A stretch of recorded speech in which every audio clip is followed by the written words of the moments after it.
বন্ধুরা, যখন আমরা রাতের আকাশের দিকে তাকাই অসংখ্য তারা দেখি, কিন্তু জানেন কি, এই আলো আসলে বর্তমান নয়, অতীতের আলো।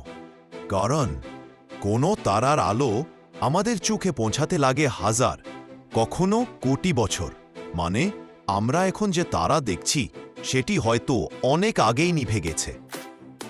মহাকাশ এতটাই বিশাল, যদি আলোর গতিতেও চলা যেত তবু এক প্রান্ত থেকে আরেক প্রান্তে যেতে লেগে যেত বিলিয়ন বছর। ভাবুন তো, আমাদের পৃথিবী সেই অসীম মহাবিশ্বে এক ছোট্ট বিন্দু মাত্র।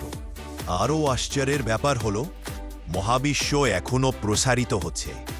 প্রতি মুহূর্তে গ্যালাক্সি, তারা, গ্রহ আমাদের থেকে দূরে সরে যাচ্ছে। মানে মহাবিশ্ব বড় হচ্ছে, আর সেই সাথে বাড়ছে রহস্য। ভাই বন্ধুরা, মহাকাশ শুধু দূরের তারা নয়, এটা এক অনন্ত প্রশ্নের ভাণ্ডার, যেটা মানুষকে প্রতিদিন নতুন করে স্বপ্ন দেখতে শেখায়। এরকম মহাজগতের সম্পর্কে জানতে আমাদের সাথে থাকুন আর কসমস বাংলাকে সাবস্ক্রাইব করে রাখুন।